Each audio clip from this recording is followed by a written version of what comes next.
رحمان ملک صاحب سے عرصہ ہوا سرسری ملاقات بھی نہیں ہوئی تھی۔ وہ اگرچہ میرے ساتھ ہمیشہ بہت احترام اور پیار سے ملا کرتے، کئی بار ٹی وی انٹرویوز میں کھلے دل سے یہ اعتراف بھی کرتے رہے کہ 1990 کی دہائی میں انہیں دہشت گردی پر توجہ مرکوز رکھنے کو اس خاکسار نے مائل کیا تھا۔ وہ اس وجہ سے میرے احسان مند ہیں۔ جب بھی ہماری سر راہ ملاقات ہو جاتی تو بہت اصرار اور چاؤ سے ہمارے مابین تنہائی میں طویل ملاقات کی خواہش کا اظہار کرتے۔ میرا جی مگر اس جانب کبھی مائل ہی نہ ہوا۔ ان سے ذاتی تعلق جس انداز میں استوار ہوا تھا، اس کی بابت میں ہمیشہ دل ہی دل میں شرمسار رہا۔ ملک صاحب اگرچہ اس تناظر میں قطعاً بے نیاز ہو چکے تھے۔ اگر آپ اس چینل پر نئے ہیں تو ہمارے چینل کو سبسکرائب کریں اور بیل آئیکن کو کلک کریں تاکہ حالات حاضرہ سے باخبر رہنے کے لیے ہمارا کالم اور خبریں آپ تک پہنچ سکیں، اور ہماری ویڈیوز کو لائک اور دیگر پلیٹ فارم پر شیئر کریں۔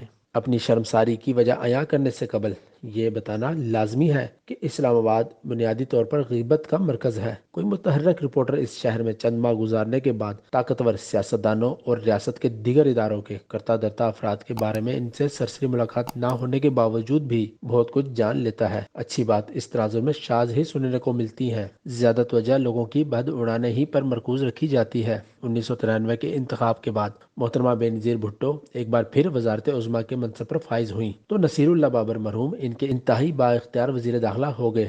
بابر صاحب مزاجن پکے فوجی تھے۔ محترمہ بے نظیر بھٹو صاحبہ کو انہوں نے ہمیشہ سازشی چاپلوسوں میں گھرا تصور کیا۔ ان کے سیاسی مخالفین کو بھی کسی صورت معاف کرنے کو آمادہ نہیں تھے۔ اسی جذبے کے تحت انہوں نے اقتدار سنبھالتے ہی لاہور کے شریف خاندان اور گجرات کے چودھریوں کو ریاستی قوت کے بے دریغ استعمال کے ذریعے سیدھا کرنے کی ٹھان لی۔ اس عمل کا آغاز نواز شریف صاحب کے والد محترم کی ڈرامائی انداز میں گرفتاری سے ہوا۔ بابر صاحب میرے بہت مہربان تھے۔ میں ان کی شفقت سے فائدہ اٹھاتے ہوئے اکثر پارلیمان میں واقع ان کے دفتر میں گھس کر کچھ بحثی میں الجھ جاتا۔ ان سے گفتگو کرتے ہوئے مصر رہتا کہ محترمہ بے نظیر بھٹو ہمارے ہاں جمہوریت کی علامت تصور ہوتی ہیں۔ ان کی حکومت کے دوران سیاسی مخالفین کے ساتھ ویسا سلوک نہیں ہونا چاہیے جو ہماری تاریخ کے بدترین عامر اپنے مخالفوں کے لیے اختیار کیا کرتے تھے۔ بابر صاحب مجھے سادہ لوگ قرار دیتے ہوئے باتوں کا رخ دیگر امور کی جانب موڑنے کی کوشش کرتے۔ ان دنوں یہ بات بہت مشہور تھی کہ وہ افغانستان میں ابھرے طالبان کی دیدہ دلیری کے ساتھ سرپرستی فرما رہے ہیں۔ مبینہ سرپرستی کی تردید کے بجائے وہ مجھے اس امر پر قائل کرنے میں مصروف ہو جاتے کہ مجھے اسلام آباد میں وقت ضائع کرنے کے بجائے کچھ دنوں کے لیے افغانستان چلے جانا چاہیے۔ ان کی دانست میں وہاں نئی تاریخ مرتب ہو رہی تھی۔ میں اس مشاہدے کی بدولت اپنے انگریزی اخبار کے لیے مضامین لکھتے ہوئے عالمی میڈیا میں بھی اہم مقام حاصل کر سکتا ہوں۔ اس ضمن میں وہ میری ہر نوع کی سرپرستی فرمانے کو آمادہ بھی تھے۔ میں مگر پکڑائی نہیں دیا، بازید رہا کہ بابر صاحب کو سیاسی مخالفین کے ساتھ ہتھ ہلا رکھنا چاہیے۔ محترمہ کے سیاسی مخالفین کو ریاستی قوت کے استعمال کے ذریعے دیوار کے ساتھ لگانے کے عمل میں رحمان ملک صاحب بابر صاحب کے کلیدی مصاحب تھے۔ ذات کا رپورٹر ہوتے ہوئے میں نے سوچا کہ بابر صاحب کے خلاف تند و تیز کلمات لکھنے کا تو مجھ میں حوصلہ نہیں۔ رحمان ملک صاحب کو البتہ پھکڑ پن کی زد میں لایا جا سکتا ہے۔ یہ طے کرنے کے بعد میں نے رحمان ملک صاحب کا صحافتی تعاقب شروع کر دیا۔ ان کے بارے میں طنزیہ تراکیب گھڑتے ہوئے انہیں فسطائیت کی علامت دکھانا شروع ہو گیا۔ پھکڑ پن کے ان مراحل میں ایک دن میں اپنے کمپیوٹر پر بیٹھا قومی اسمبلی کی کارروائی کی بابت انگریزی اخبار کے لیے پریس گیلری والا کالم لکھ رہا تھا تو میرا فون بجنا شروع ہو گیا۔ کالم لکھتے ہوئے میں عموماً فون اٹھانے سے گریز کرتا ہوں، مسلسل گھنٹیوں کی وجہ سے مگر مجبور ہو گیا۔ دوسری جانب ایک انتہائی با اعتماد مہربان تھے۔ انہیں محترمہ کے قریبی مصاحبین میں بھی شمار کیا جاتا تھا۔ انہوں نے گھبراہٹ بھرے لہجے میں اطلاع دی کہ رحمان ملک صاحب تھوڑی ہی دیر قبل وزیر اعظم صاحبہ سے ایک خصوصی ملاقات سے فارغ ہوئے ہیں۔ اس ملاقات کے دوران وہ میرا نام لیتے ہوئے شکوہ کنائی میں بھی مصروف رہے۔ محترمہ نے انہیں میری تحریروں کو نظر انداز کرنے کا مشورہ دیا۔ وہ بالآخر یہ کہنے کو مجبور ہو گئے کہ وہ ایک باعزت خاندان سے تعلق رکھتے ہیں، اپنی مسلسل توہین برداشت نہیں کر سکتے۔ سچی بات ہے کہ مجھے یہ اطلاع سن کر درگزر کر دینا چاہیے تھا۔ انسان بنیادی طور پر مگر انا پرست ہوتا ہے۔ اپنا کالم تقریباً مکمل کر چکا تھا۔ اس کے آخری پیروں میں پس نوشت کے عنوان کے ساتھ میں نے لکھ دیا کہ رحمان ملک صاحب وزیر اعظم کے روبرو میرے خلاف شکایت کے انبار لگا رہے ہیں۔ کسی دن مشتعل ہو کر میں لکھنے کو مجبور ہو جاؤں گا کہ وہ کیسے خاندانی ہے۔ دوسرے دن وہ کالم چھپا تو مجھے از خود خاندانی والا فقرہ پڑھتے ہوئے شرمندگی محسوس ہوئی۔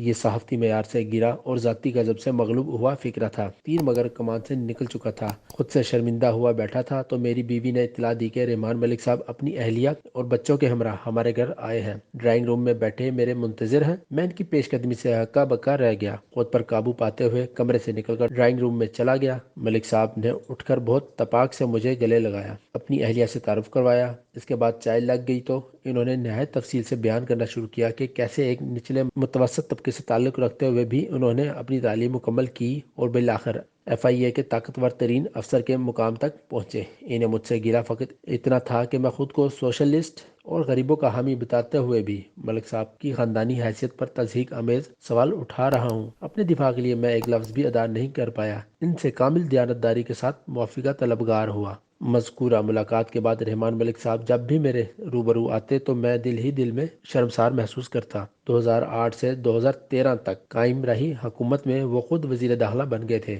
ان کا اس مقام تک پہنچنا ان کی لگن کا یقیناً انعام تھا بطور وزیر داخلہ، مگر وہ کراچی میں MQM اور لیاری گینگ کو جس انداز میں ڈیل کر رہے ہیں، میں اس کا شدید ترین ناقد رہا ان کے ساتھ، مگر پکڑ پن کی جرت نہیں ہوئی۔ میری تنقید سے مشتعل ہونے کے بجائے وہ مجھ سے از خود رابطہ استوار کرنے کے بعد وضاحتیں دینے کی کوشش کرتے۔ ان سے تند و تیز بحث میں الجھنے کے بجائے میں ان کے چہرے پر مسلسل جمی مسکراہٹ کی تعریف میں مصروف ہو جاتا اور ان کی ٹائی کو ہاتھ لگاتے ہوئے سراہتا، یوں ان کی بات ٹالنے کی کوشش کرتا۔ بدھ کی صبح ان کے انتقال کی خبر پڑی تو بہت کچھ یاد آ گیا۔ رب کریم ان کی خطاؤں کو معاف کرے، ہمارے دلوں میں بھی کشادگی عطا فرمائے۔ جو اپنی محنت اور ذہانت کے بل بوتے پر مشہور اور کامیاب ہوئے افراد کو اشرافیہ میں گھس بیٹھیا قرار دیتے ہوئے پھکڑ پن کی زد میں لانے کی کوشش کرتے ہیں۔